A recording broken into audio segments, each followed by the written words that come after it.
টাকার বিনিময়ে সীমান্ত দিয়ে এদেশে লোক ঢোকাচ্ছে খোদ এদেশের দালালরাই। শুক্রবার 29 নভেম্বর রাতে এদেশের দুই দালালের সাহায্যে মুর্শিদাবাদ সীমান্ত দিয়ে অনুপ্রবেশ করেছিল এক বাংলাদেশি। যদিও শেষ পর্যন্ত রানীনগর কার্গিল ঘাটে অভিযান চালিয়ে ওই বাংলাদেশি ও দুই দালালকে গ্রেপ্তার করে পুলিশ। ধৃত ওই বাংলাদেশির নাম সাইদুল শেখ। তার বাড়ি বাংলাদেশের পাবনা জেলায়। ধৃত দুই দালালের নাম ফিজুল শেখ এবং আমিনুল শেখ। তাদের দুইজনের মধ্যে একজনের বাড়ি রানীনগরে এবং অপরজনের বাড়ি মালদহের বৈষ্ণবনগর।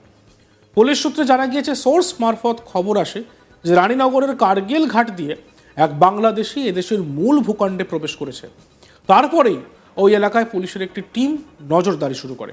শুক্রবার গভীর রাতে এদেশের মূল ভূখণ্ড দিয়ে আসতে দেখে তাদের দাঁড় করিয়ে জিজ্ঞাসাবাদের পাশাপাশি পরিচয়পত্র দেখতে চাওয়া হয়। দুইজন তাদের পরিচয়পত্র দেখাতে পারলেও ওই বাংলাদেশি কোনো বৈধ কাগজপত্র দেখাতে পারেনি। অবশেষে পুলিশের জিজ্ঞাসাবাদের মুখে অনুপ্রবেশের বিষয়টি স্বীকার করে তিনজন। তারপর তাদের তিনজনকে গ্রেপ্তার করা হয়।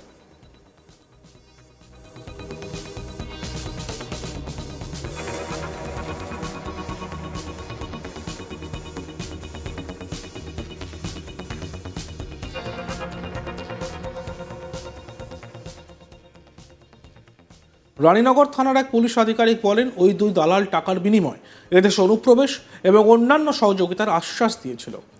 রানীনগরের দালালের কাজ ছিল ওই বাংলাদেশিকে এদেশে অনুপ্রবেশে সাহায্য করা।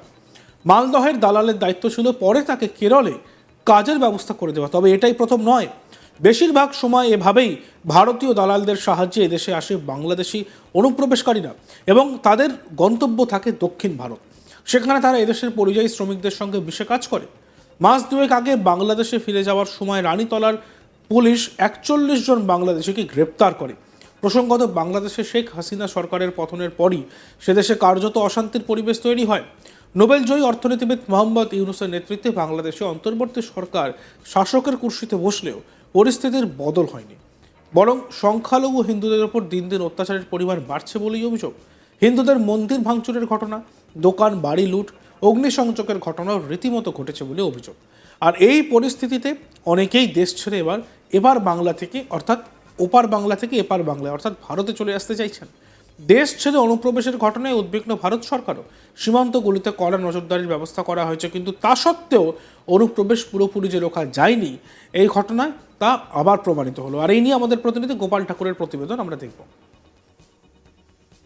ভারত বাংলাদেশ সীমান্তবর্তী এলাকা রয়েছে, সেই এলাকায় সমস্ত কিছুতে ফেন্সিল নেই, অর্থাৎ কাঁটাতারের বেড়া নেই।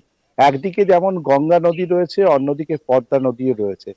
ঠিক শুক্রবার রাত্রে এমনই এক ঘটনার সূত্র পাওয়া যায় পুলিশ মারফত, যেখানে দেখা যায় যে মুর্শিদাবাদের রানীনগর থানা এলাকায় একটি বাংলাদেশি অনুপ্রবেশকারী ভারতে অনুপ্রবেশ করেছে এবং তাকে রানীনগর থানার পুলিশ ধরেছে। যেখানে দেখা গেছে যে টাকার বিনিময়ে সীমান্ত এড়িয়ে খোদ এদেশে ভারতীয় দালালরাই ঢোকাচ্ছেন বাংলাদেশি অনুপ্রবেশকারীকে, তা পয়সার বিনিময়ে। আর এমনটাই খবর ছিল রানীনগর থানার পুলিশ কাছে, এবং রানীনগর থানার পুলিশ একটি সোর্স মারফত জানতে পারে যে রানীনগরের কার্গিল ঘাট এলাকা থেকে এক ভারতীয় ভূখণ্ডে দুই দালালের সাহায্যে রীতিমতো অনুপ্রবেশ করেছে একটি অনুপ্রবেশকারী বাংলাদেশি, এবং তারপরেই সেই সোর্স মারফত সেখানে যায় পুলিশ এবং তাকে আটক করা হয়। আটক করার পরে জিজ্ঞাসাবাদ করার পর পুলিশ জানতে পারে যে ওই যুবক রীতিমতো বাংলাদেশ থেকে আসছে এবং দুই যে যুবক রয়েছে তাদের সহযোগিতা করছে, তারা কিন্তু ভারতীয় দালাল। পুলিশ তাদের তল্লাশি চালায় এবং তারপরে তার বৈধ কাগজ দেখতে চায়। যদিও ভারতীয় দুই দালাল সেই বৈধ কাগজ দেখাতে পারলেও বাংলাদেশের অনুপ্রবেশকারী শামীম শেখ সে কিন্তু কোনো বৈধ কাগজ দেখাতে পারেনি। ফলে রানীনগর থানার পুলিশ তাদের তিনজনকেই গ্রেপ্তার করেছে এবং জানতে পেরেছে যে ওই ধৃত বাংলাদেশি যুবকের বাড়ি বাংলাদেশের পাবনা জেলায়। অন্যদিকে ভারতীয় যে দুই দালাল যুবক ছিল, সেই দুই দালাল যুবকের মধ্যে একজন রয়েছে মুর্শিদাবাদের রানীনগর এলাকায়, অন্যজন রয়েছে মালদার বৈষ্ণবনগর এলাকায়।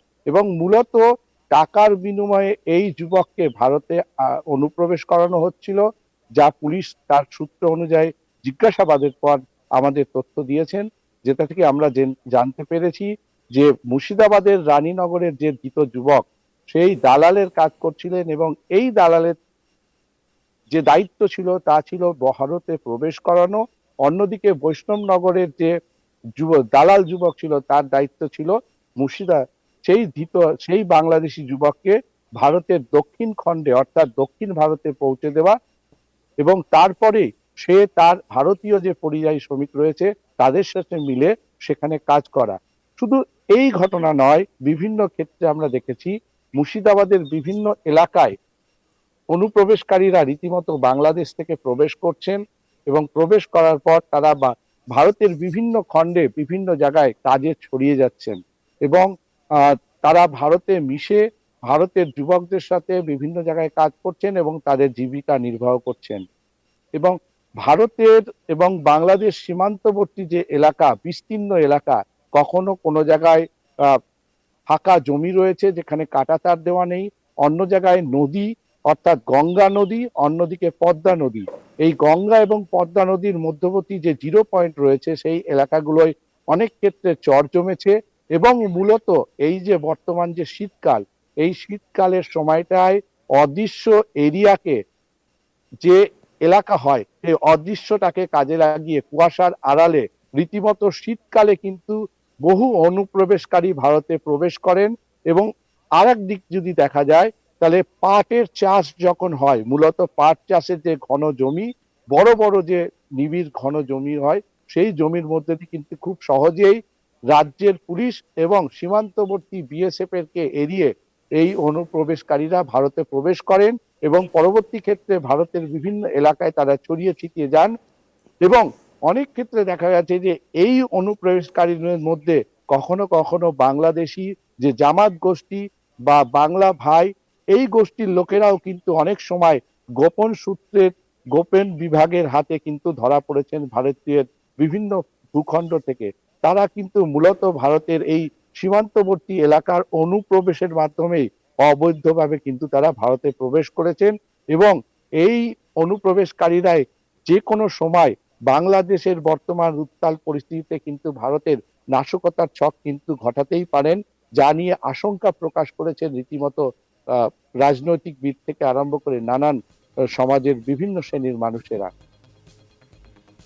প্রসঙ্গত শুক্রবার 29 নভেম্বর গভীর রাতে কলকাতা থেকে গ্রেপ্তার করা হয় বাংলাদেশের বিএনপি নেতা সালিম মাতব্বরকে।